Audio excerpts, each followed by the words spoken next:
ഭൗമരാഷ്ട്രീയ പിരിമുറുക്കങ്ങളുടെയും പ്രതിസന്ധികളുടെയും മുൾമുനയിൽ ലോകം തുടരുമ്പോൾ സ്വർണ്ണവിപണി ശക്തമായി തന്നെ നിലനിൽക്കുകയാണ്. സാഹചര്യങ്ങളിൽ അയവ് വന്നാൽ വിപണിയിൽ ഇറക്കം പ്രതീക്ഷിക്കാം. ഇന്ന് 2 തവണയാണ് സ്വർണ്ണവില പ്രഖ്യാപനമുണ്ടായത്. രാവിലെ പവന് 1800 രൂപ ഉയർന്നിരുന്നു. എന്നാൽ പിന്നീട് കേരളത്തിൽ സ്വർണ്ണവില കുറച്ചുകൊണ്ട് രണ്ടാം വില പ്രഖ്യാപനം വന്നു. രണ്ടാം വില പ്രഖ്യാപന സമയത്ത് അന്താരാഷ്ട്ര മാർക്കറ്റിൽ ഔൺസിന് $5090 പരിധിയിലായിരുന്ന സ്വർണ്ണവിപണി ഇപ്പോൾ കാര്യമായ മാറ്റങ്ങളില്ലാതെ തുടരുന്നുവെങ്കിലും കേരള വിപണി നേരിയ ഉയർച്ചയോടെ നിലനിൽക്കുന്നു.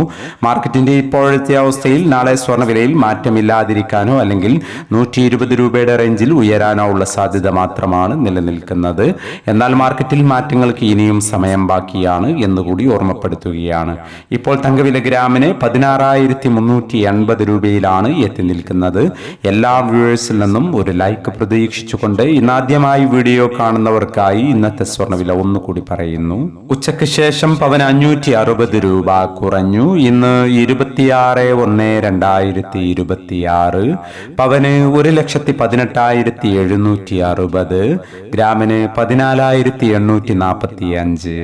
ഈ വീഡിയോ നിങ്ങൾക്ക് ഉപകാരപ്രദമെങ്കിൽ വീഡിയോക്ക് താഴെ ലൈക്ക് ചെയ്യാൻ മറക്കരുത്. Thank you for watching.